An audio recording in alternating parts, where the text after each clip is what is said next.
बिस्मिल्लाहिर्रहमानिर्रहीम अस्सलाम वालेकुम। Welcome to pass education system largest institute for your online preparations. इस वीडियो के अंदर हम डिस्कस करने जा रहे हैं नस्ट एनईटी 1 2024। जो भी आप लोगों के एनईटीज हो रहे हैं उसमें दिसंबर 8, दिसंबर 9 और दिसंबर 10 इसमें जितने एमसीक्यूज आए थे उनको कंप्लीट इस वीडियो के अंदर मैं डिस्कस करवाऊंगा विद सोल्यूशन, और उनके रेलिवेंट जितने एमसीक्यूज है वो भी डिस्कस करवाऊंगा। जितने आप लोगों के फिजिक्स के आए, मैथ के, इंग्लिश के, मैक्सिमम एमसीक्यूज को यहाँ पे हम कवर करेंगे और उनके रेलिवेंट जितने एमसीक्यूज है वो भी करवाऊंगा और साथ में इंपॉर्टेंट टॉपिक्स भी बताऊंगा। और ये वीडियो ना सिर्फ अगर आप लोगों ने एनईटी देना है उसके लिए आप लोगों का फायदा होगा एनईटी 1 के लिए, बल्कि अगर जो नेक्स्ट आ रहे हैं एनईटी 2, एनईटी 3, एनईटी 4 उसके लिए भी बहुत ज्यादा इंपॉर्टेंट ये आप लोगों की वीडियो होने जा रही है। इसके अंदर ये जो एनईटी 1 के ओरिजिनल पास पेपर के एमसीक्यूज है, जो ओरिजिनल एमसीक्यूज है एनईटी 1 के अंदर जो आए हैं अभी जो दिसंबर के अंदर हो रहा है उसके एमसीक्यूज डिस्कस करवा रहा हूं। और काफी चांसेस होते हैं कि जो नस्ट का सॉफ्टवेयर है उसके अंदर से एमसीक्यूज रिपीट हो जाते होते हैं, तो मेक श्योर कर लें कि ये वीडियो कंप्लीट आप लोगों ने सुन ली है और आप लोगों को बहुत ज्यादा इसमें फायदा हो जाएगा। एक अनाउंसमेंट है आप लोगों के लिए, अगर आप लोगों ने एनईटी 1 को दिया है और आप लोगों के डिजायर्ड मार्क्स नहीं आ सके खुदा न खासा, तो आप लोगों के लिए एक इंपॉर्टेंट अनाउंसमेंट है कि पास एजुकेशन सिस्टम 15 दिसंबर से अपना न्यू ऑनलाइन प्रीमियम सेशन को लॉन्च कर रहा है, जिसमें आप लोगों को मिलेगा तमाम पाकिस्तान के टॉप यूनिवर्सिटीज की एंट्री की प्रिपरेशन जस्ट 6000 के अंदर। जैसे एक स्टूडेंट है उसने एनईटी को दिया अभी और उसने एनईटी के अंदर अपना कोई डिजायर्ड स्कोर नहीं किया खुदा न खासा, जैसे एनईटी 1 दिया, इसमें अगर आप लोगों का भी स्कोर आ रहा है 70 टू 130 तक, so you need to boost up your scores. आप लोगों को जरूरत है कि आप अपने स्कोर को बूस्ट अप करें। एटलीस्ट आप लोगों ने इसको कहां तक लेके जाना, आप लोगों ने इसको 160 तक लेके जाना है। और हमारे सेशन के अंदर स्टूडेंट 170, 160, 150 बेतहाशा स्टूडेंट आ रहे होते हैं। तो 15 दिसंबर से ये हमारा प्रीमियम ऑनलाइन सेशन स्टार्ट हो रहा है। 15 दिसंबर है, इससे पहले पहले अपनी सीट को आपने रिजर्व कर लेना है। ऊपर भी आप लोगों को कॉन्टैक्ट नंबर शो हो रहा होगा, इस नंबर के ऊपर कॉन्टैक्ट करके अपनी सीट को रिजर्व कर सकते हैं। अब ये सेशन आपके लिए इंपॉर्टेंट इतना क्यों है? क्योंकि एनईटी 1 अगर आप लोगों ने दिया, खुद से तैयारी करके दिया या इधर उधर से आप लोगों ने तैयारी की हुई थी और आप लोगों को लग रहा है कि आप लोगों की रेलिवेंट प्रिपरेशन नहीं हो सकी थी, आप लोगों का स्कोर 70 टू 130 आया, तो आप लोगों ने इसको 160 तक कैसे लेके जाना है? हमारे ऑनलाइन प्रीमियम सेशन के अंदर आ जाए, आपको खुद ही पता चल जाएगा कि हमारी तैयारी इतनी ज्यादा रेलिवेंट होती है, इतनी ज्यादा कंप्रीहेंसिव होती है कि आपके 160 इंशाल्लाह ताला आ जाएंगे और इससे ज्यादा मार्क्स इंशाल्लाह आएंगे। अगर आप लोगों ने नस्ट के साथ साथ ई कैट को भी टारगेट किया हुआ है, कॉम सेट्स को किया हुआ है, एनटीएस नेट को किया हुआ है, फास्ट का टेस्ट है, प्यास का है, जीकी इंस्टीट्यूट का है, साथ में आप लोगों ने कराची के अंदर एनईडी यूनिवर्सिटी है, इन तमाम यूनिवर्सिटीज का अगर आप लोगों ने टारगेट किया हुआ है कि इनके अंदर भी आप लोगों ने एडमिशन लेना है, आप लोगों ने ये ऑप्शंस बना रखे हैं, तो this session is highly highly recommended for you people. आप लोगों के लिए ये सेशन है और पाकिस्तान के सबसे कम प्राइस पे हाई क्वालिटी ऑफ एजुकेशन हम आप लोगों को प्रोवाइड कर रहे हैं। ये नंबर है, इस नंबर पे आप लोग कांटेक्ट करके अपनी सीट को रिजर्व कर सकते हैं। That is 0304066600। इस नंबर के ऊपर आप लोग कांटेक्ट करें और अपनी सीट को रिजर्व कर सकते हैं। लेकिन रिमेंबर स्टूडेंट्स, हमारे पास लिमिटेड स्लॉट्स होती हैं, अभी रजिस्ट्रेशन करवा लें बिफोर 15 दिसंबर, तो आप लोगों की सीट को रिजर्व कर दिया जाएगा। क्योंकि पहले ये सेशन हम स्टार्ट कर रहे थे 10 दिसंबर से, काफी स्टूडेंट है उनका एनईटी 1 जो है वो 11 को भी बना हुआ है, 12 को भी बना हुआ है, तो उन्होंने फिर एक दो दिन उनको सिटीज ट्रैवल करने में भी लग जाते हैं, थकन हो जाती है इस तरह करके। तो उन्होंने कहा था काफी स्टूडेंट ने कि हमने आपके बारे में सुना है कि आप लोगों का जो सेशन है वो 10 दिसंबर से है, तो काइंडली इसकी डेट जरा एक्सटेंड कर दें। तो हमने नंबर ऑफ सीट भी बढ़ा दी है और हमने डेट भी एक्सटेंड कर दी है आप लोगों के लिए। तो 15 दिसंबर से पहले पहले मेक श्योर कि आप लोगों ने अपनी सीट को रिजर्व कर लिया है। ऊपर भी कॉन्टैक्ट नंबर आप लोगों को शो हो रहा है ऊपर बार के ऊपर, और यहाँ पे ये मैं हाईलाइट भी कर रहा हूँ, इस नंबर पे कांटेक्ट करके अपनी सीट को आप रिजर्व कर सकते हैं dear students, and you people will be so happy. अगर आप लोगों ने नस्ट के अंदर जाना है तो नस्ट का एनईटी इंशाल्लाह क्लियर करवा देंगे, 160 प्लस मार्क्स आएंगे। अगर आप लोगों ने यूईटी का ई कैट टारगेट किया हुआ है 300 प्लस इंशाल्लाह हमारा टारगेट होगा, हर एक स्टूडेंट 300 प्लस में जाए। मैक्सिमम स्टूडेंट जाते हैं हमारे जो बैचेस के अंदर से होते हैं, ऑल ओवर द डिस्ट्रिक्ट हमारे स्टूडेंट ई कैट के अंदर टॉप कर रहे होते हैं, ऑल ओवर द नस्ट हमारे स्टूडेंट नस्ट के अंदर टॉप कर रहे होते हैं। एनईटी 1 में हमारे स्टूडेंट ने टॉप किया, एनईटी 2 में हमारे स्टूडेंट ने टॉप किया, एनईटी 3 में हमारे स्टूडेंट ने टॉप किया। हमेशा बाई ग्रेस ऑफ अल्लाह सुब्हानहू व तआला with the struggle of students, बहुत ज़्यादा उनकी एफर्ट्स होती है, हमारे रिजल्ट्स हमेशा टॉप ऑफ द लाइन रहते हैं। फास्ट को उठा के देख लें, हमारे स्टूडेंट 90% से ऊपर एग्रीगेट ले रहे होते हैं, एनटीएस नेट में 93 मार्क्स ले रहे होते हैं, 99.9 परसेंटाइल बन रहा होता है। अब इससे ज़्यादा परसेंटाइल और क्या बनेगा? This is pass education system. और इसके अलावा आप लोगों को और भी जितने सेशंस रिकमेंड हो रहे होते हैं कि आप लोगों को ऑफर हो रही होती है, दो तीन चीज़ों का आप लोगों ने ख्याल रखना है। यहाँ पे आए मैं आप लोगों के साथ शेयर करना चाहता हूँ कि हम आपको कौन कौन से top of the line features दे रहे हैं और यही आप लोगों के फीचर्स इतने ज़्यादा रेलिवेंट क्यों हैं आपकी जो प्रिपरेशंस है। यहाँ पे देखिएगा, अब हमारे एक तो जितने भी ये लेक्चर्स होते हैं ये डेली रेगुलर बेसिस पे होते हैं, यानी हमारी डेली लाइव क्लासेस चल रही होती हैं और एक्सपर्ट होता है एक एक सब्जेक्ट का, अलग अलग एक्सपर्ट प्रोफेशनल गोल्ड मेडलिस्ट, हमारी मैक्सिमम जो फैकल्टी है वो गोल्ड मेडलिस्ट है, वो आप लोगों को गाइड कर रहे होते हैं, वो आप लोगों को पढ़ा रहे होते हैं। तो याद रखिएगा हमारी वीक पूरे में क्लासेस चलती जाती हैं, ऐसा नहीं होता है कि वीक में एक दो दिन क्लासेस होती हैं या बाकी दिन उनकी डिस्कशन होती है या बाद में उनके जो एक दो दिन क्लास रखी बाद में उनकी डाउट्स क्लासेस रखना लग गया कि उसी क्लास को दोबारा से दोबारा कंडक्ट करता गया। तो याद रखें आप लोगों को एक प्रॉपर डिसिप्लिन में आने की जरूरत होती है। तो यहाँ पे ऐसा नहीं है कि आप लोगों ने सिर्फ 11 फिजिक्स को देना है, 11 मैथ को देना है, 12 मैथ को देना है, 12 फिजिक्स को देना है। तो रिमेंबर डियर स्टूडेंट्स, आप लोगों ने जो एंट्री टेस्ट देना है वो आप लोगों का कंप्लीट 11 प्लस 12 में से होता है। तो रिमेंबर स्टूडेंट्स, आपको पूरा वीक क्लासेस लेना पड़ती हैं, पूरा वीक क्लासेस लें, उसके बाद पूरे वीक में एक दिन बना ले, वहां पे अपने डाउट्स जितने भी बनेंगे उसको डिस्कस करें, उसको रिवाइज कर लें। और पास एजुकेशन सिस्टम के टॉप फीचर्स में आपको यही चीज मिलेगी। डेली बेसिस पे हमारे लेक्चर्स होंगे और ये लाइव क्लासेस चलेंगी, लाइव क्लासेस होंगी और हर सब्जेक्ट का अलग expert professional gold medalist teacher आपको पढ़ाएगा जिसका एटलीस्ट 15 ईयर प्लस एक्सपीरियंस होता है एंट्री टेस्ट को पढ़ाने का।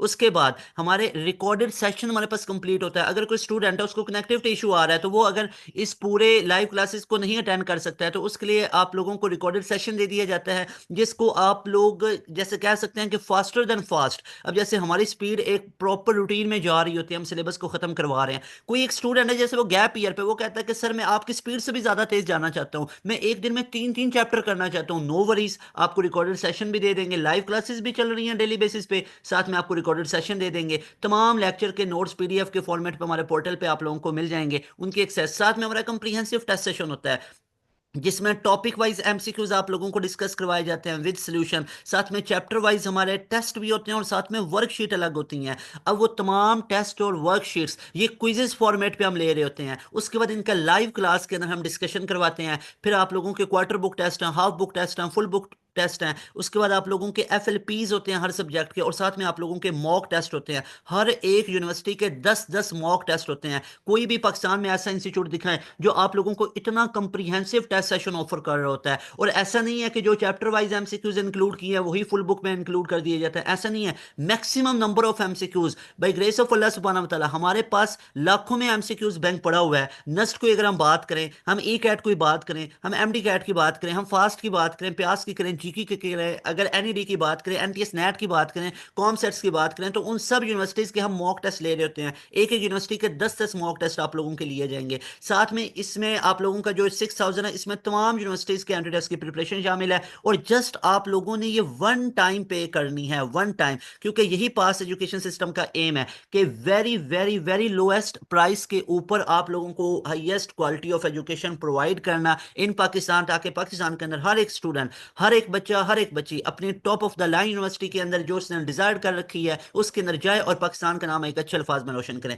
इसके अलावा हमारे यूट्यूब के ऊपर काफी फ्री ऑफ कॉस्ट भी हमने कंटेंट अपलोड किया हुआ है। अगर आप लोगों ने गैप ईयर लिया हुआ है, आप लोगों की तैयारी मैक्सिमम है और आप लोग चाहते हैं चीजों को रिवाइज ही करना चाहते हैं, तो इसके लिए भी आप लोगों को हमारा यूट्यूब चैनल को विजिट करेंगे तो आपको पता चलेगा हम लोगों ने उतना कंटेंट अपलोड कर दिया जितने लोग अपने पेड सेशन के अंदर बता रहे होते हैं, आपसे फीसें ले लेके वो आप लोगों को करवा रहे होते हैं। तो उसकी बजाय तो आप लोग हमारा यूट्यूब चैनल को विजिट कर सकते हैं, मैक्सिमम चीजें मिलेंगी, क्योंकि यहाँ पे मैं आपको राइट साइड जो है वो बता रहा हूँ। अगर आप लोगों ने हकीकत में अगर फ्रेश हैं और आप लोगों की तैयारी नहीं है तो हमारे ऑनलाइन प्रीमियम सेशन को ज्वाइन कर लें। इसके अलावा आप एनालाइज करें, आप बाकी भी सेशंस को देखें कि उनमें क्या क्या फीचर्स आप लोगों को मिल रहे हैं, क्या टॉप 10 है, 15 है, 25 यूनिवर्सिटीज मिल रही हैं, तमाम यूनिवर्सिटीज कैंडिडेट्स की प्रिपरेशन मिल रही है, क्या हफ्ते में सारे दिन क्लासेस चल रही हैं या एक दो दिन क्लासेस चल रही हैं। तो ये सारे हमारे फीचर्स को आप कंपेयर कीजिए, then decide best for you, क्योंकि इट्स ऑल अबाउट यू। आप लोगों के फ्यूचर का मसला है, आप लोग अच्छी जगह से तैयारी करेंगे, प्रोफेशनल से पढ़ेंगे, तभी जाके आप नस जैसी यूनिवर्सिटी के अंदर टॉप कर सकते हैं,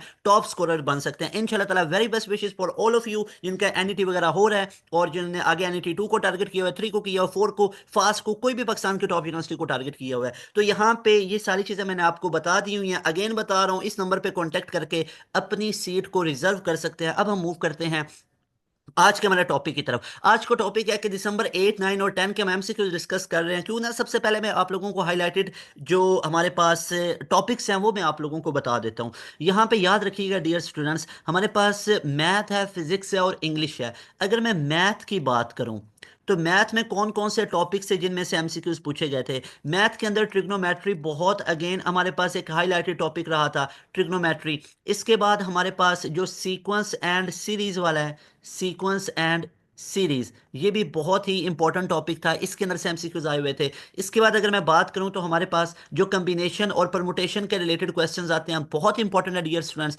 इसको भी आप लोगों ने याद रखना है, यहां से एमसीक्यूज पूछे गए थे। फिर क्वाड्रेटिक इक्वेशन, क्वाड्रेटिक इक्वेशंस तो बहुत ज्यादा इसमें से नंबर ऑफ एमसीक्यूज रिपीट होते आए हैं। अगर हम 30 नवंबर से बात करें, उसके बाद दिसंबर 1, 2, 3 अप टू सोन आज की डेट तक, अगर हम 8, 9 और 10 दिसंबर के एमसीक्यूज डिस्कस कर रहे हैं तो क्वाड्रेटिक इक्वेशन बिल्कुल आता रहा है। इसके अलावा मैट्रिसेस वाला टॉपिक भी आप लोग देख सकते हैं। और जितने भी ये टॉपिक्स हैं ये ना सिर्फ आप लोगों के रिमेनिंग एनईटी 1 डेज के लिए बल्कि आप लोगों के ये नस एनईटी 2 के लिए बहुत इंपॉर्टेंट है, एनईटी 3 के लिए बहुत इंपॉर्टेंट है और इनफैक्ट आपके एनईटी 4 के लिए बहुत इंपॉर्टेंट है। तो यहाँ पे ऊपर मैं लिख भी देता हूँ कि जितने भी ये टॉपिक्स हैं ये आप लोगों के एनईटी 2 अगर आप लोगों ने टारगेट किया हुआ है, आप लोगों ने एनईटी 3 के अंदर आप लोगों ने टारगेट किया हुआ है, एनईटी 3 भी देना है और साथ में आप लोगों ने एनईटी 4 कि इसके अंदर से कोई भी आप लोगों ने अगर एनईटी देना है तो उस सब के लिए ये वाले आप लोगों को हाईली रिकमेंडेड है, इन टॉपिक्स को लाजमी तौर पे आप लोगों ने करके जाना है। इसके अलावा अगर मैं फर्दर बात करूं तो यहाँ पे डेरिवेटिव और इंटीग्रेशन बहुत इंपॉर्टेंट है। इंटीग्रेशन में से एमसीक्यूज पूछे गए थे, इंटीग्रेशन अच्छे से कर लें। फिर डेरिवेटिव वाला टॉपिक भी अच्छे तरीके से आप लोगों ने कर लेना है, डेरिवेटिव वाले टॉपिक में से भी एमसीक्यूज पूछे गए थे।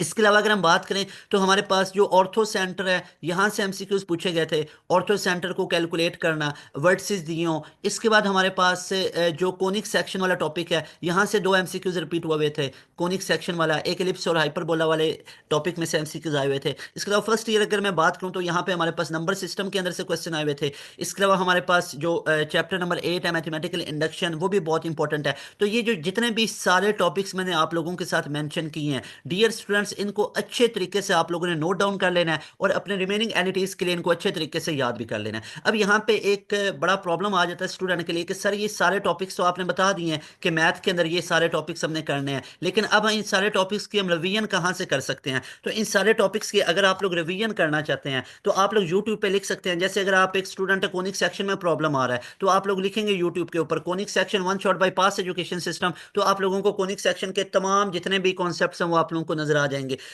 इसके अलावा अगर आप लोग लिखेंगे सीक्वेंस एंड सीरीज है, कम्बिनेशन परमुटेशन है, क्वाड्रेटिक इक्वेशन है, मैट्रिसेस है, तो ये सारे टॉपिक इसके अलावा अगर आप लोग ने डेरिवेटिव को पढ़ना है, आप लोग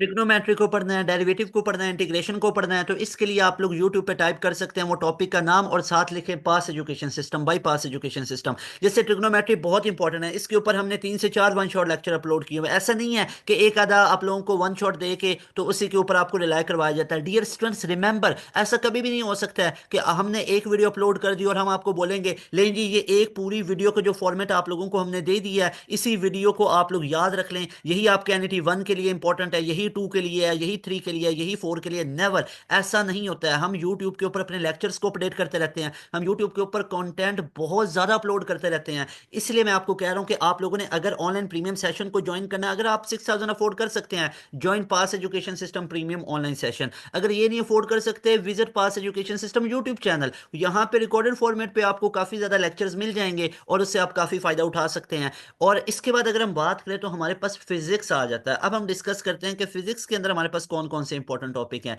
और ये सारे टॉपिक्स आपको साथ साथ भी हम गाइड करते आए हैं। सर बिलाल भी आपको साथ साथ बताते हैं फिजिक्स के मैथ के टॉपिक्स के वाले से और इंग्लिश के वाले से। अब मैं भी आपको कुछ बता देता हूँ यहाँ पे। फिजिक्स में से अगेन बेस यूनिट हमारे पास बहुत इंपॉर्टेंट है, ये आप लोग अच्छे तरीके से प्रिपेयर कर सकते हैं।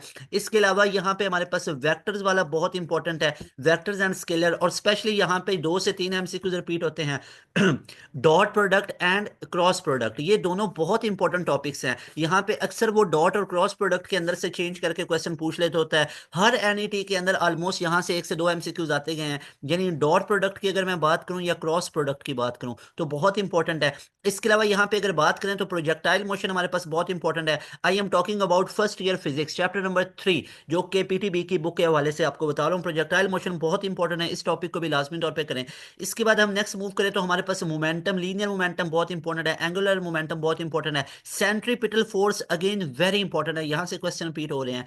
इसके बाद अगर मैं चैप्टर नंबर 6 की तरफ मूव करूं तो हमारे पास बर्नौलीज थ्योरम बर्नौलीज थ्योरम हमारे पास बहुत इंपॉर्टेंट है।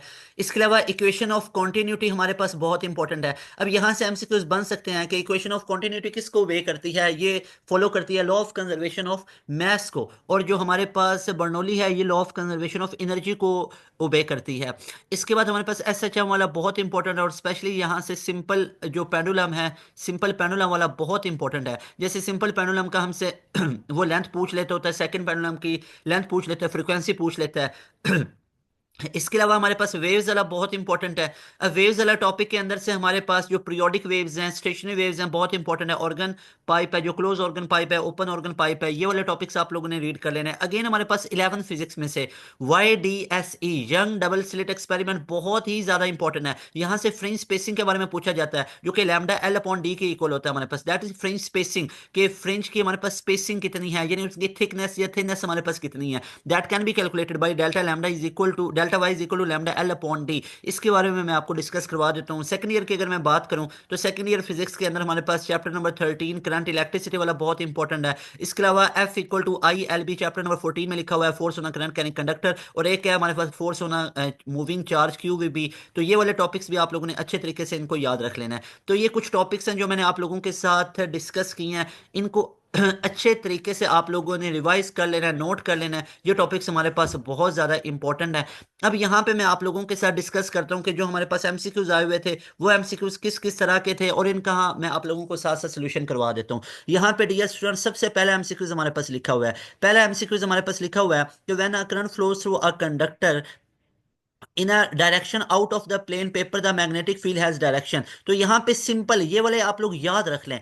इसका सोल्यूशन हमारे पास क्या होगा, that will be right hand rule, के राइट हैंड रूल अप्लाई करके आप लोग इसकी डायरेक्शन को निकाल सकते हैं। जैसे फिंगर को आप लोग रखेंगे मैग्नेटिक फील्ड के डायरेक्शन में, करंट की डायरेक्शन में थंब रखेंगे, तो हमारे पास जो डायरेक्शन है वो मैग्नेटिक फील्ड की इजीली निकल सकती है। तो बाई राइट हैंड रूल आप लोग इसकी डायरेक्शन निकाल सकते हैं, और इसकी डायरेक्शन हमारे पास क्या बनेगी कि when current flows through a conductor in a direction out of the plain paper the magnetic field has direction, magnetic field की डायरेक्शन होगी एंटी क्लॉकवाइज, रिमेंबर। इसके बाद नेक्स्ट हमारे पास क्वेश्चन है, what is the number of significant figures in this one. तो remember students हमारे पास significant figures कितने कितने हो सकते हैं। यहाँ पे जीरो लेफ्ट साइड पे तो ये सिग्निफिकेंट नहीं होगा, तो 1 2 3 4 5 6 7, why I am counting zeros on right side, because ये पॉइंट के बाद में आ रही है ना, तो इसलिए यहाँ पे टोटल हमारे पास कितने होंगे, 7, 7 will be the right option. तो यहाँ पे कुछ रूल्स भी मैं आप लोगों के साथ डिस्कस करना चाहता हूँ कि हमारे पास कौन कौन से इसके रूल्स हैं जो सिग्निफिकेंट फिगर्स के लिए। अगर तो जीरो हमारे पास लेफ्ट साइड पे आ जाए, जैसे 0.0001 अगर आ जाए तो इसके अंदर एक सिग्निफिकेंट फिगर है। अगर आ जाए 0.001 तो इसके अंदर भी हमारे पास एक सिग्निफिकेंट फिगर है। तो इससे पता चला जीरो अगर लेफ्ट साइड पे आ जाए पॉइंट्स के अलावा और पॉइंट्स के साथ, तो ये बिल्कुल भी सिग्निफिकेंट नहीं होती है। इसके बाद अगर जीरो तो राइट साइड पे बिना पॉइंट के आ जाए तो फिर ये सिग्निफिकेंट नहीं होगी, एक ही सिग्निफिकेंट फिगर होगा। अगर आ जाए 1.00, अब पॉइंट के बाद में आ रहा तो ये सिग्निफिकेंट होगी, तो इसका आंसर हमारे पास कितना होगा, दैट विल बी 3। और इसी तरह अगर मैं 100 डॉट लिख देता हूँ, 100 पॉइंट लिख देता हूँ, तो इसमें भी हमारे पास कितने होंगे, 3 हमारे पास सिग्निफिकेंट फिगर्स होंगे। तो इसके अंदर हमारे पास 3 सिग्निफिकेंट फिगर्स होंगे। इसके बाद डियर स्टूडेंट्स अगर हम नेक्स्ट मूव करें तो कुछ और भी रूल्स मैं आप लोगों के साथ डिस्कस करवा देता हूं कि यहाँ पे देखिएगा, अगर हमारे पास आ जाए जैसे 1001, तो इसके अंदर भी 4 सिग्निफिकेंट फिगर्स होंगे। अगर यहाँ पे मैं लिख दूं कि फॉर एग्जांपल हमारे पास 3 मल्टीप्लाई बाई 10 to 4 है, या 3 मल्टीप्लाई बाई 10 to -4 है, तो 10 जो पावर होती है इसको इग्नोर करना होता है, तो यहाँ पे 1 सिग्निफिकेंट फिगर्स और यहाँ पे भी 1 सिग्निफिकेंट फिगर्स। अगर यहाँ पे मैं लिख दूं कि 100 ग्राम एक मयरमेंट मेजरमेंट है, और इसका लीस्ट काउंट जो था वो था 10 ग्राम का। तो यहाँ पे आप मुझे सिग्निफिकेंट फिगर्स बताएं हमारे पास कितने होंगे। तो याद रखना है इसके अंदर दो सिग्निफिकेंट फिगर्स होंगे। सिंपल इसका शॉर्टकट है, वैसे इसके स्टेप्स होते हैं। जितना लीस्ट काउंट होता है उसके जीरो जीरो से कैंसिल कर दें, जितने पीछे बचते हैं वो हमारे पास होगा। ये शॉर्टकट बता रहा हूँ, ये राइट वे नहीं है, ये जल्दी से जज करने का तरीका। राइट वे इसका क्या होता है कि जो मेजरमेंट होती है उसको लीस्ट काउंट पे डिवाइड करें, फिर साइंटिफिक नोटेशन के अंदर लिखें, और साइंटिफिक नोटेशन के अंदर जो हमारे पास 10 की पावर है उसको इग्नोर करें, पीछे हमारे पास क्या बचेगा वो हमारे पास सिग्निफिकेंट फिगर्स होंगे। तो यहाँ पे 7 बने। इसके बाद नेक्स्ट क्वेश्चन है हमारे पास, the statement by Lord Kelvin is as follows, it is impossible to construct a cyclic operating machine whose sole effect is a transfer heat from a reservoir and convert it completely into work. Which law of thermody does the statement describe? ये किसको करता है? That is second law of thermodynamics. Remember dear students, ये हमारे पास second law of thermodynamics होता है। अगर मैं बात करूं तो हमारे पास जो फर्स्ट लॉ ऑफ थर्मोडायनामिक्स क्या होगा? फिर फर्स्ट लॉ ऑफ थर्मोडायनामिक्स है जो modes of energy transfer, energy conservation के बारे में बात करता है। सिंपल, ये किसके बारे में बात करता है कि एनर्जी कंजर्वेशन होगी, यानी मोड्स ऑफ एनर्जी ट्रांसफर के बारे में बात करता है कि क्यू सप्लाई यानी heat supply to any system will do two things. एक तो करेगा change in internal energy and work done by the function by the system. तो ये हमारे पास फर्स्ट लॉ ऑफ थर्मोडायनामिक्स होता है जो कि law of conservation of energy को डिस्कस कर रहा होता है। एक हमारे पास जीरोथ लॉ होता है। अब जो जीरोथ लॉ होता है ये हमारे पास केमिकल इक्विलिब्रियम को, केमिकल जो इक्विलिब्रियम है उसको डील कर रहा होता है, केमिकल इक्विलिब्रियम को लेकर ये डिस्कस कर रहा होता है। तो ये हमारे पास होता है एक्चुअली जीरोथ लॉ जो केमिकल इक्विलिब्रियम को डिस्कस कर रहा होता है। और इसके अलावा जो फर्स्ट लॉ ऑफ थर्मोडायनामिक ये कंजर्वेशन जो हमारे पास है एनर्जी कंजर्वेशन उसको डिस्कस कर रहा होता है। और एक हमारे पास थर्ड लॉ ऑफ थर्मोडायनामिक्स भी होता है। Third law of thermodynamics deal कर रहा होता है ऐसे सिस्टम को लेके जो अप्रोच करते हैं एब्सोल्यूट जीरो को।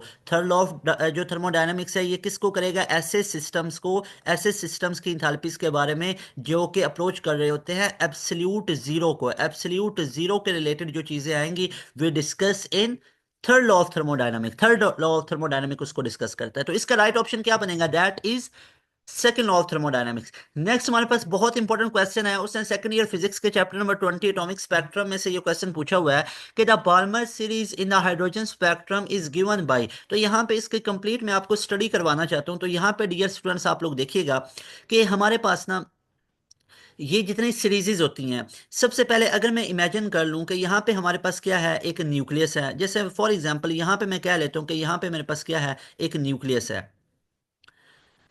अब ये न्यूक्लियस है, ठीक है, न्यूक्लियस है। और यहाँ पे हमारे पास फॉर एग्जांपल ये पहला शेल है, ये इसका दूसरा शेल है, ये इसका तीसरा शेल है, यहाँ पे इसका चौथा है, पांचवा शेल है, ये छठा शेल है, ये इसका सातवां शेल है। और यहाँ पे फॉर एग्जांपल मैं इन्फिनिटी बना देता हूँ। तो डियर स्टूडेंट्स यहाँ पे भी इलेक्ट्रॉन रिवॉल्व कर रहा है, ठीक है। सपोज कर लें यहाँ पे भी इलेक्ट्रॉन है, कहीं पे भी हो सकता है ना एट अ टाइम, यहाँ पे सब में इलेक्ट्रॉन नहीं होगा। कोई बहुत बड़े एटॉमिक नंबर वाला एटम है तो उसके अंदर, एलिमेंट के अंदर तो बिल्कुल हो सकते हैं, पॉसिबल है उसके इतने शेल्स बनेंगे।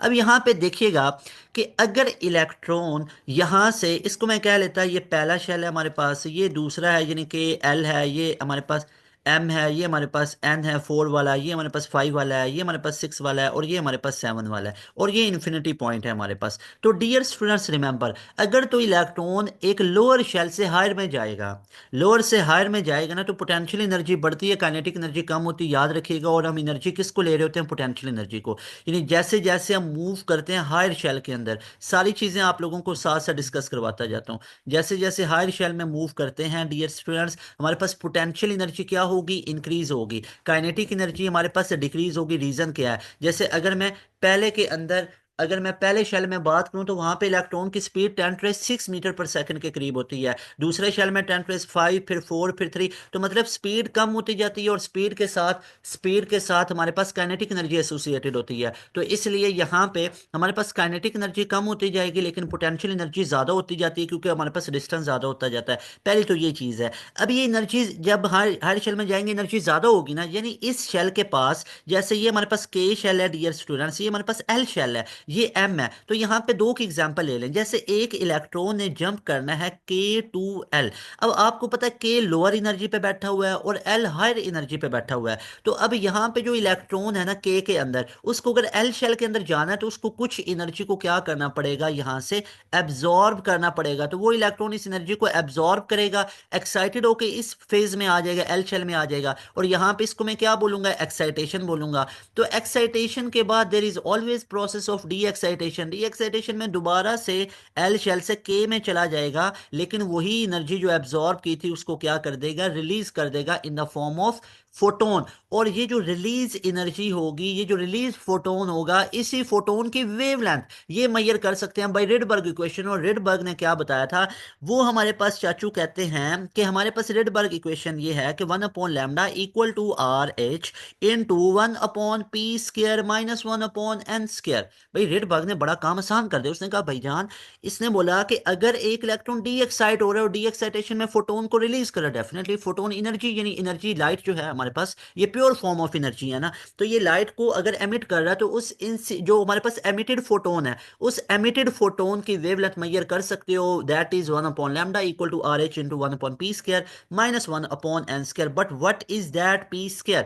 P is lower shell. Lower shell जैसे यहाँ पे क्या था, K था, इस एग्जांपल में K लोअर शेल। हर दफा K ही नहीं होगा भाई, अगर एक इलेक्ट्रॉन N से जंप करके O में जा रहा है तो P हमारे पास ये N होगा और N हमारे पास O होगा। समझ गए आप बात को। इसके बाद N हमारे पास क्या है, ये हमारे पास हायर शेल है जहां पे वो एक्साइट होके जाता है। ये हमारे पास हायर शेल है। तो यहाँ पे हमारे पास कुछ सीरीजेस बन जाती हैं। देखे ना, अगर तो हमारे पास P1 फिक्स हो जाए, P1 फिक्स हो जाए और इलेक्ट्रॉन कहीं से भी डीएक्साइट होके आ सकता है। डीएक्साइट है ना, अब जारी बात है दूसरे से डीएक्साइट हो सकता है, तीसरे से, चौथे से, पांचवें से या इन्फिनिटी से डीएक्साइट होके आएगा किधर, वन में आएगा। तो यहाँ पे भी एक हमारे पास सीरीज बन सकती है। अगर P2 फिक्स हो जाए यहाँ पे और N हमारे पास 3 4 5 कुछ भी हो जाए, तो इन सारी चीजों की बेसिस पे हम क्यों ना इसकी डिवीजन कर लें। तो अब मैं डिवीजन आप लोगों को करवाता हूँ कैसे। जैसे एक हमारे पास सीरीज होती है that is called Lyman series. आप लोग देखिएगा ये सीरीज हमारे पास कैसी सीरीज है। अब लाइमन सीरीज के अंदर हमारे पास क्या होता है कि अगर P हमारे पास 1 फिक्स हो जाए और N हमारे पास 2 3 4 अप टू 7 कुछ भी हो जाए, तो हमारे पास रिडबर्ग इक्वेशन क्या बनेगी, that will be 1/λ is equal to R H into 1/p²। Remember इस P की जगह पे N1 भी लिखा जा सकता है। यहाँ पे मैं बता दूं आप लोगों को, क्लियर कट बताना चाहता हूँ। इसकी जगह पे हम लोग क्या लिख सकते हैं, N1² भी लिख सकते हैं। और इसके बाद हमारे पास नेक्स्ट बनेगा दैट विल बी -1/n²। और इसकी जगह पे N2² भी लिखा जा सकता है। रिमेंबर डियर स्टूडेंट्स, तो यहाँ पे अब देखेंगे तो हमारे पास P तो 1 फिक्स हुआ पड़ा है, तो ये हमारे पास क्या होगा, आर एच इंटू 1/1² माइनस 1 यहाँ पे n² ही रहने दूंगा क्योंकि ये कुछ भी हो सकता है। तो इसका मतलब है लाइमन के अंदर N1 हमारे पास 1 होगा और N2 हमारे पास ग्रेटर देन 1 होगा। Not greater than and equal to नहीं हो सकता, सिर्फ ग्रेटर देन ही होगा, याद रखना है।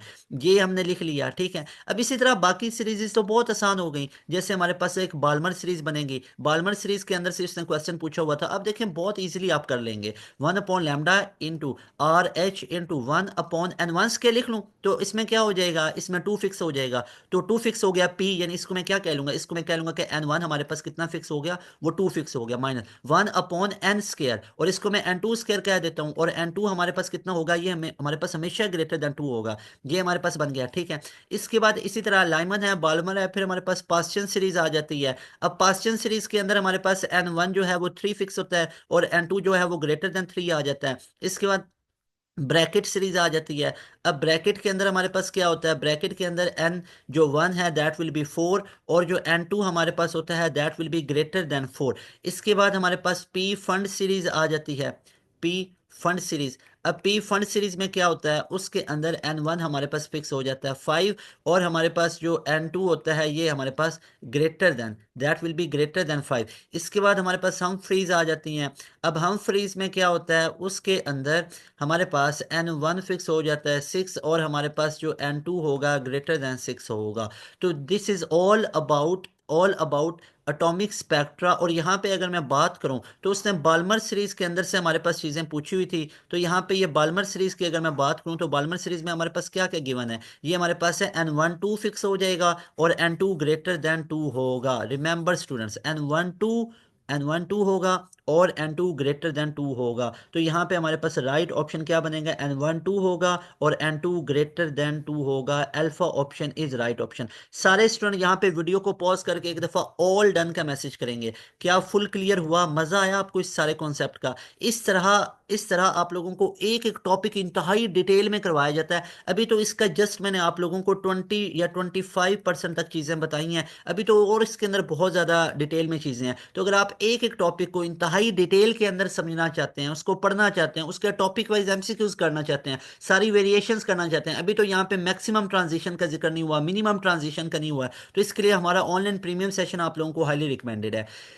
इसके बाद हम नेक्स्ट मूव करते हैं। तो नेक्स्ट हमारे पास क्वेश्चन डियर स्टूडेंट्स है, when a stone is rotated horizontally in a circular path the tension in the string is, tension कितनी होगी, that will be equal to centripetal force. और सेंट्रीपिटल फोर्स हमारे पास क्या होती है, that is mv² upon R. Remember dear students, हमारे पास इससे आपको पता चला कि जो सेंट्रीपिटल फोर्स है ये इन्वर्सली प्रोपोर्शनल टू रेडियस है। और उसके बाद हमें पता चला अगर v की जगह पे आर ओमेगा पुट करें, आर स्क्र ओमेगा स्क्र, एक आर से कैंसिल हो गया, तो एम आर ओमेगा स्क्र बना। और यहां से आपको पता चला कि centripetal force is directly proportional to radius radius of the circle. तो हाउ इट इज पॉसिबल कि centripetal force is inversely as well as directly proportional to radius? Yes, actually it is possible when linear velocity is constant. When linear velocity is what, that is linear, that is constant, then centripetal force will be inversely related to radius.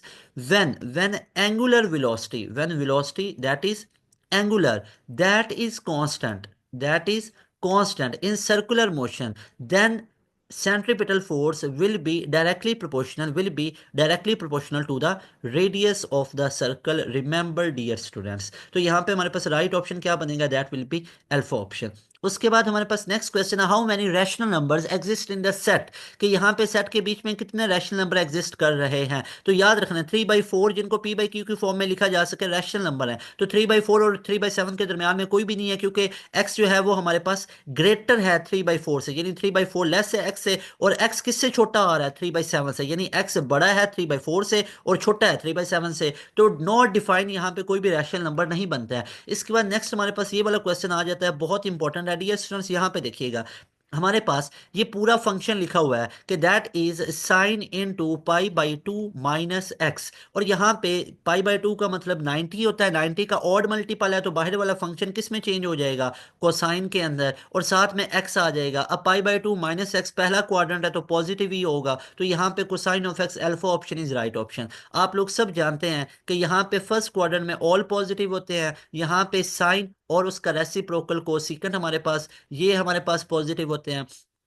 उसके बाद हमारे पास यहाँ पे tan third quadrant में और जो cotangent है ये हमारे पास पॉजिटिव होते हैं, बाकी नेगेटिव। और यहाँ पे कॉस और उसका रेसिप्रोकल सीकेंट, ये वाले पॉजिटिव होते हैं, बाकी नेगेटिव होते हैं। तो यहाँ पे π/2 है, π/2 में से माइनस करेंगे तो ऑब्वियसली वो किस में आएगा, वो डेफिनेटली फर्स्ट क्वाड्रेंट में आएगा, और फर्स्ट क्वाड्रेंट में तो सारे पॉजिटिव होते हैं। इसके बाद अगर हम यहाँ पे डिस्कस करें कि ये किस किस में कन्वर्ट होगा, साइन कन्वर्ट होता है कोसाइन के अंदर, अपनी अपनी जो रेशियोज हैं उनके अंदर वो कन्वर्ट होते जाएंगे। जैसे tan है ये किस में कन्वर्ट हो जाएगा, टेंजेंट कन्वर्ट होगा को टेंजेंट के अंदर। जो हमारे पास कॉज है ये साइन में होगा, साइन हमारे पास कोसाइन में होगा, तो ये इनका डबल एरो बना देते हैं। इसी तरह सीकेंट जो है ये को सीकेंट में होगा, और जो को सीकेंट है ये सीकेंट में होगा। तो ये कन्वर्जन होगी डियर स्टूडेंट्स, आप लोगों ने याद रखनी है। व्हाट अबाउट कि अगर यहाँ पे एंगल होता, इसका कमेंट सेक्शन के अंदर मुझे बताएं कि यहाँ पे अगर 2π माइनस एक्स होता, तो यहाँ पे इसका आंसर मुझे बताएं, इसका आंसर सारे स्टूडेंट बताएं। इस ए का ऑप्शन क्या होगा,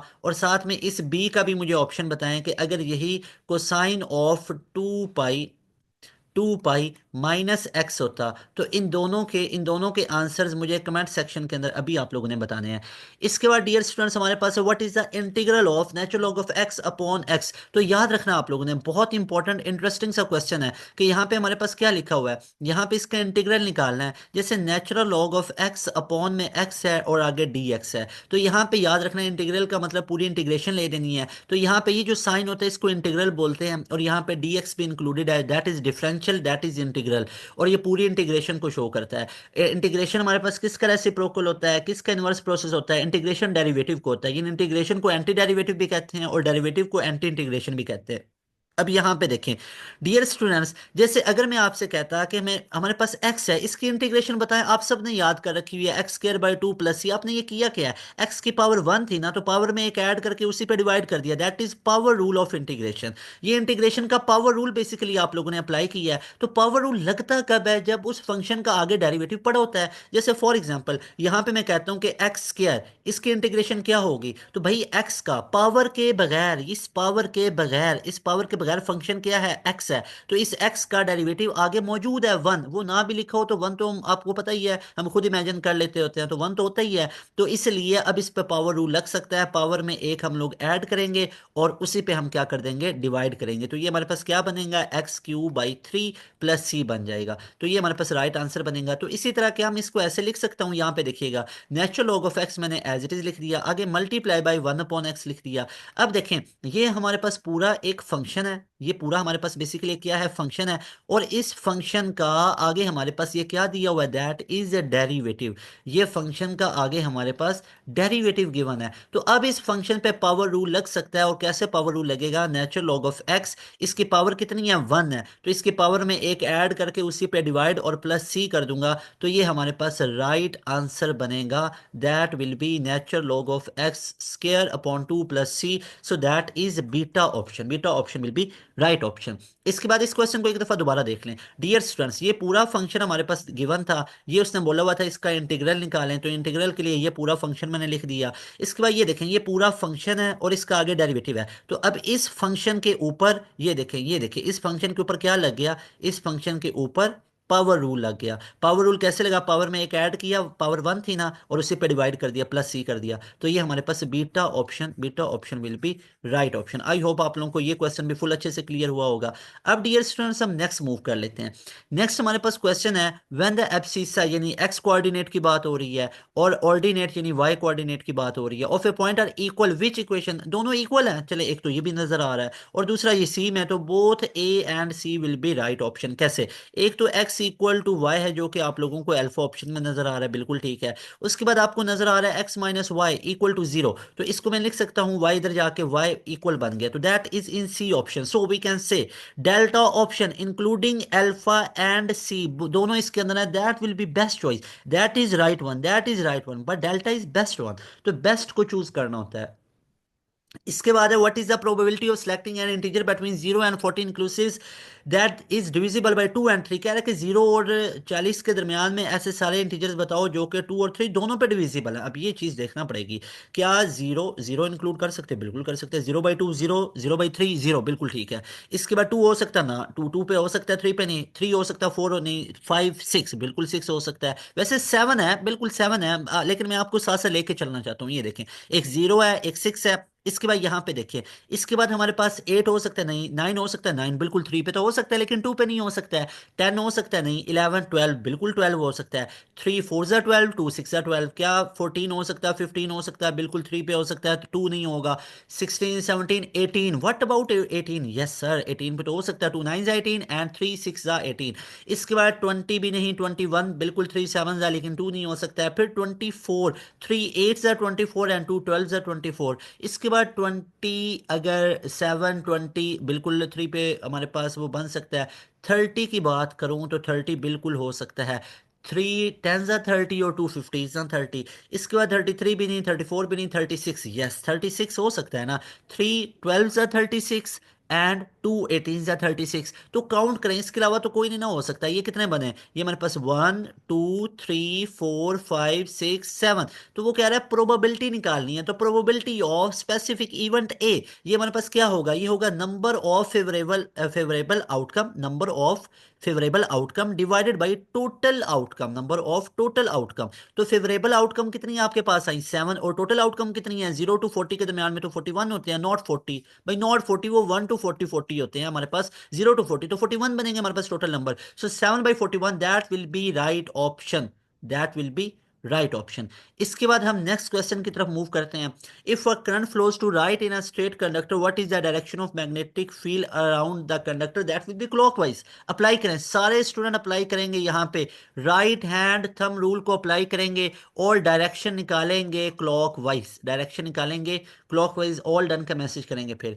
इसके बाद नेक्स्ट क्वेश्चन बहुत इंपॉर्टेंट हमारे पास आ जाता है। इस क्वेश्चन के अंदर हमारे पास क्या कह रहा है, इसके अंदर उसने एरिया भी दे दिया और उसने लेंथ भी दे दिया, विड्थ हमसे पूछ रहा है, इन टर्म्स ऑफ एक्स पूछ रहा है कि if the length of a rectangle is इतनी, लेंथ दे दिया, एरिया इज गिवन, ठीक है एरिया भी दे दिया हुआ है, और साथ में हमसे विड्थ पूछ रहा है। भाई हमें तो पता है जो रेक्टेंगल का एरिया होता है लेंथ इनटू विड्थ, तो क्या मैं एरिया की जगह पे उसकी इक्वेशन लिख देता हूँ, 2x² + 10x equal to length हमारे पास कितनी है, दैट इज x + 5, बिल्कुल ठीक है, और मल्टीप्लाई बाय विड्थ है। भाई विड्थ निकालनी है, आराम से चुप करके विड्थ को साइड पे कर लो, 2x² + 10x अपॉन में x + 5, ये तो 2x के इक्वल आ रही है, कैसे भला, क्योंकि ऊपर से तो 2x कॉमन आ रहा है और अंदर बचेगा x + 5, और डिवाइड कर देंगे x + 5 के साथ, और ये हमारे पास x + 5 x + 5 से कैंसिल हो जाएगा, तो हमारे पास विड्थ किसके इक्वल निकलेगी डियर स्टूडेंट्स, विड्थ हमारे पास निकलेगी 2x के इक्वल। तो हमारे पास राइट ऑप्शन क्या बनेगा, that will be alpha option.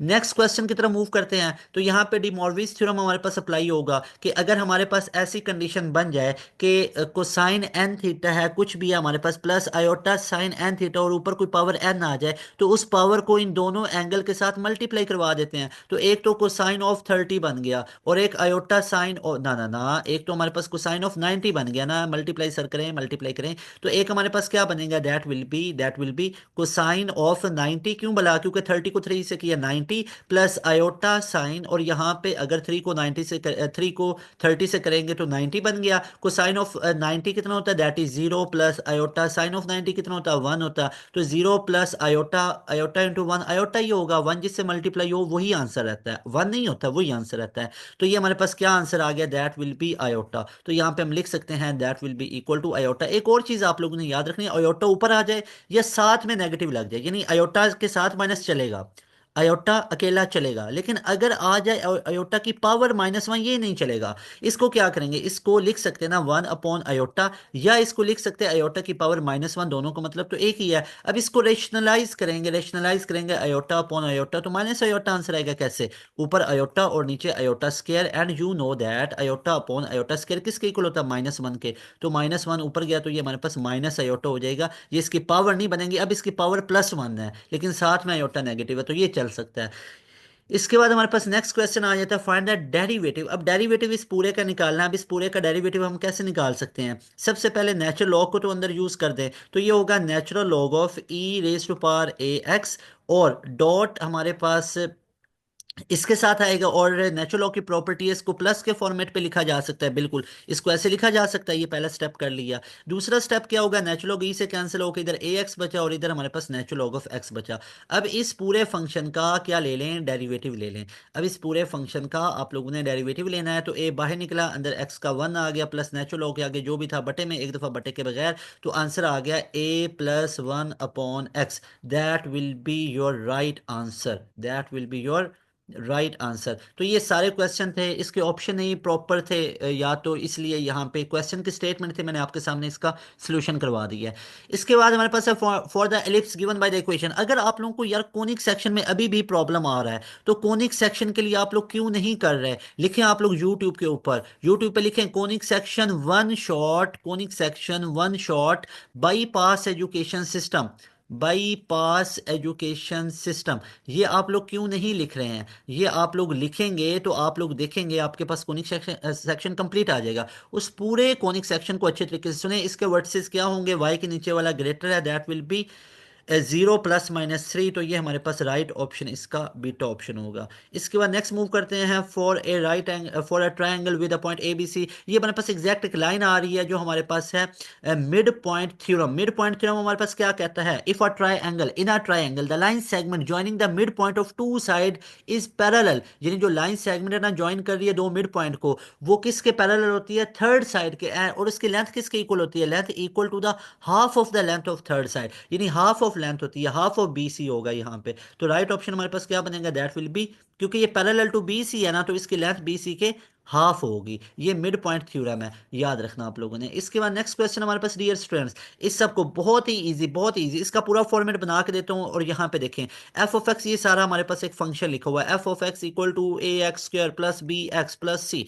सबसे पहले इसका पहला डेरिवेटिव ले लें, पहला डेरिवेटिव किसके इक्वल आएगा, that will be two A X plus B, बिल्कुल यही आएगा, बिल्कुल यही आएगा। इसके बाद दूसरा डेरिवेटिव ले दें, एफ सेकेंड प्राइम एक्स, तो ये हमारे पास टू ए निकलेगा। अब देखें उसने क्या फर्स्ट प्राइम की वैल्यू दे दी, बिल्कुल दे दी हुई है उसने जनाब, इसकी वैल्यू दे दी हुई है। फर्स्ट प्राइम एक्स कितना हमारे पास, that is 26, 26 into two a into x, कितना पुट करना है, टू पुट करना है, और प्लस हमारे पास से बी आ गया। तो यहाँ से देखें हमारे पास four a b plus four a plus b equal to 26 आया, ये देखें ना, four a plus b equal to 26 आया हमारे पास। तो इस पूरे को आप लोग क्या बना लेंगे, इक्वेशन नंबर वन बना लेंगे। इसके बाद ये वाला अब हमारे पास इक्वेशन नंबर टू है, और यहाँ पे देखेंगे तो एस सेकंड प्राइम एक्स कितना है, ये हमारे पास 12 है, और यहाँ से टू ए, तो यहाँ से हमारे पास, यहाँ से जनाब हमारे पास ए का वैल्यू कितना निकला, ए तो सीधा सीधा 6 निकल आया, और इसमें पुट करेंगे तो बी हमारे पास 2 आएगा। कैसे, 24 उधर गया तो बी हमारे पास 2 आ गया, ले जी ए बी आ गए, इसमें वैल्यूज यूज करेंगे तो आपके पास राइट आंसर बनेगा सी ऑप्शन।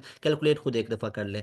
इसके बाद given the direction cosines of a vector are 1 upon square root 2, 1 upon square root 2 और 1 upon square root 3, determine if these are valid direction cosine. No valid तो बिल्कुल नहीं है, इसका आंसर तो कुछ 3/4 के करीब बन रहा है। देखते हैं जरा, क्योंकि ये हमारे पास डायरेक्शन ऑफ कोसाइन कैसे निकलते हैं, cosine square alpha plus cosine square beta plus cosine square gamma, that should be equal to 1। भाई ये 1 के इक्वल होना चाहिए, तो क्या ये 1 के इक्वल आ रहा है, जरा देखें। ये आएगा कोसाइन स्क्वायर अल्फा, तो 1 अपॉन स्क्वायर रूट 2, तो ये 1 अपॉन 2 बन जाएगा, प्लस 1 बीटा की जगह पे भी 1 अपॉन स्क्वायर रूट, इसको अल्फा कह लें, इसको बीटा कह लें, इसको गामा कह लें, तो 1 अपॉन हमारे पास कॉज अल्फा, अल्फा की जगह पे 1 अपॉन स्क्वायर रूट 2 पुट करेंगे, उसका स्क्वायर लेंगे तो 1 अपॉन 2 हो जाएगा, आगे भी 1/2 होगा और आगे 1/3 हो जाएगा। तो ये हाफ प्लस हाफ पूरा बन गया, पूरा यानी एक पूरा प्लस 1/3। तो इसका एलसीएम ले लें, तो एलसीएम हमारे पास क्या बनेगा, 3, तो 3 प्लस 1 तो कितना बना, 4/3। यही आपको बताया था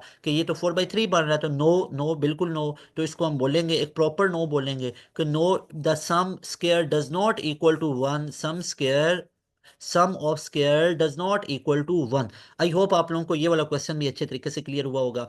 इसके बाद नेक्स्ट हमारे पास क्वेश्चन आ जाता है कि equation of the line is given, ये गिवन है तो इसका स्लोप 3/11 कैसे, इसको कंपेयर करेंगे slope intercept form, that is y equal to m x plus c. तो भाईजान यहाँ पे m का कोफिशिएंट 1 होना चाहिए, यहाँ पे तो 11 है। इस पूरी इक्वेशन को डिवाइड करें किसके साथ, 11 के साथ, तो फिर ये नई इक्वेशन क्या बनेगी, that will be y equal to 3x/11 plus 1/2/11। इसको तो छोड़े, ये तो c है। तो यहां से देखें, अब इसके साथ कंपेयर करें तो y का y आ गया हमारे पास, x का x आ गया, और m की जगह पे क्या आया, दैट विल बी 3/11। तो इसलिए 3/11 विल बी द स्लोप। इसके बाद नेक्स्ट क्वेश्चन है, find the vertices of the conic section presented by the equation, that will B 0 0 plus minus 0 plus minus 3। इसको भी कैलकुलेट आप लोगों ने कर लेना है, सेम इस तरह के क्वेश्चन रिपीट हुए हैं। इसके बाद सम चिल्ड्रन प्लेइंग, तो यहाँ पे होगा both playing outside and on computer, दोनों बाहर खेल रहे हैं, कंप्यूटर पे खेल रहे हैं। और लास्ट है हमारे पास कंप्लीट द एनोलॉजी, विमेन का हमारे पास है, तो मैन का हमारे पास क्या होगा, वर्क होगा, दोनों वर्क के मीनिंग में आते हैं, विमेन का वर्क और मैन का वर्क होता है, ठीक है, ये आप लोगों ने याद रखना है। Dear students, last of last, अगर आप लोगों ने अपनी कंप्लीट प्रिपरेशंस को करना चाहते हैं, एनईटी 2 की प्रिपरेशन करना चाहते हैं, आप लोग यूईटी ई कैट की करना चाहते हैं, एनईटी 3 या एनईटी 4 है, किसी भी पाकिस्तान के टॉप यूनिवर्सिटीज के एंट्री की प्रिपरेशन करना चाहते हैं, तो ये पास एजुकेशन सिस्टम का ऑनलाइन प्रीमियम सेशन आप लोगों को हाईली रिकमेंडेड है। इसके अंदर आप लोग एनरोलमेंट ले सकते हैं, जस्ट आप लोगों ने फी पे करनी है 6000। 15 दिसंबर से हमारा ये regular new fresh session start हो रहा है, 15 दिसंबर से। तो इस डेट को याद रख लें, इससे पहले पहले आप लोगों ने अपनी सीट को रिजर्व कर लेना है, and you people will be so happy at the end of this session. अगर यहाँ पे मैं आप लोगों को बताऊं तो हमारे रिजल्ट्स हमेशा बाई ग्रेस ऑफ अल्लाह सुब्हानहू व तआला टॉप ऑफ द लाइन रहते हैं। अगर आप लोग भी अपना नस जैसी यूनिवर्सिटी के अंदर नाम रखना चाहते हैं, इधर से पढ़ना चाहते हैं, ई कैट के थ्रू आप लोग यूईटी में अप्लाई करके यूईटी में पढ़ना चाहते हैं, आप लोग कॉम सर्च फास्ट वगैरह इन तमाम यूनिवर्सिटीज़ के अंदर पढ़ना चाहते हैं, तो हमारा ऑनलाइन प्रीमियम सेशन आप लोगों को हाईली रिकमेंडेड है। इसके अलावा हमारे जितने भी स्टूडेंट्स हैं, अभी हमने कैलकुलेशन की थी तो हमारे 70 to 75% student, dear students remember, 70 to 75% हमारे स्टूडेंट स्कॉलरशिप पे पढ़ रहे हैं, चाहे नस्ट है, चाहे यूईटी या पाकिस्तान की कोई भी टॉप यूनिवर्सिटी है। तो उस top of the line university के अंदर हमारे स्टूडेंट स्कॉलरशिप पे पढ़ रहे हैं, क्योंकि हमारा हर एक टीचर एक एक्सपर्ट है, प्रोफेशनल है अपनी फील्ड के अंदर, उसको पता है अपने स्टूडेंट को कैसे गाइड करना है एंट्री टेस्ट के पॉइंट ऑफ व्यू से। उसके बाद यूनिवर्सिटी इन्वायरमेंट के बारे में प्रॉपर गाइड किया जाता है, अपना सीजीपीए वगैरह कैसे मेंटेन करना है, उस सीजीपीए जीपीए वगैरह को मेंटेन करने के तरीके बताए जाते हैं, कैसे स्टडी करनी है, कैसे शार्पनेस लेके खुद में आनी है, कैसे स्किल्सफुल होना है। तो वो सारी चीजें हम अपने बच्चों को अपने सेशन में करवा रहे होते हैं, और उसी के through by grace of Allah सुब्हानहू व तआला हमारे स्टूडेंट 70 to 75% स्कॉलरशिप पे पढ़ रहे हैं, क्योंकि ये बहुत बड़ा एक इशू होता है स्टूडेंट के लिए। इतनी फीसेज अफोर्ड करना 1 लाख या 1.5 लाख, उतनी फीसेज अफोर्ड करना तो वो मुश्किल हो जाता होता है काफ़ी स्टूडेंट्स के लिए। तो हम इन सारी चीज़ों को सामने रखते हुए अपने स्टूडेंट्स को गाइड कर रहे होते हैं, ना सिर्फ आपको आप लोगों को कंप्लीट प्रिपरेशन करवाते हैं आपके एंट्री टेस्ट की, बल्कि आप लोगों को यूनिवर्सिटी एडमिशन के बाद तक की भी गाइडलाइन देते हैं, ताकि आप लोगों के लिए काफ़ी हद तक आसानी हो जाए। पास एजुकेशन सिस्टम का एम ही ये है कि पाकिस्तान के हर एक बच्चे, हर एक बच्ची के लिए top of the line education provide करना, हाईएस्ट क्वालिटी ऑफ एजुकेशन को प्रोवाइड करना, वेरी लोएस्ट प्राइस के ऊपर, जो कि जस्ट 6000 है। और इस तरह का आपको पूरे पाकिस्तान के पूरी दुनिया में इंस्टीट्यूट नहीं मिलेगा जो आपको पाकिस्तान की तमाम यूनिवर्सिटीज के एंट्री टेस्ट की प्रिपरेशन करवा रहा है जस्ट 6000 के अंदर। और आपको जितने भी फिजिकल इंस्टीट्यूट्स वगैरह काफ़ी लोग अच्छे भी काम करवा रहे होते हैं, ऑनलाइन के अंदर भी जितने भी आप लोगों को ऑफर्स होंगी, तो कुछ चीज़ों का आप लोगों ने ख्याल रखना होता है। वहां पे हमारे फीचर्स को उनके साथ कंपेयर करें, उसके बाद आप लोग डिसाइड करें आप लोगों को खुद को कौन सा बेहतर लग रहा है। यहाँ पे मैं सारी चीज़ें अपनी बता सकता हूँ ना, क्योंकि हमें अपना पता है कि हम अपने सेशन में ये चीज़ें प्रोवाइड करें, हम ऐसे लेवल की तैयारी करवाएंगे, बाकियों को तो नहीं ना पता है। तो लेकिन ये आप लोगों ने चीज़ याद रखनी है, रेगुलर बेसिस पे क्लासेस लेने से एक रूटीन में बंदा आता है, फिर बंदा डिसिप्लिन में आता है। ऐसा नहीं है कि हफ्ते में 1-2 दिन क्लासेस ली हैं उसके बाद खुद ही पढ़ता रहे, बच्चे ने खुद ही पढ़ना है तो वो सेशन क्यों ज्वाइन कर रहा है।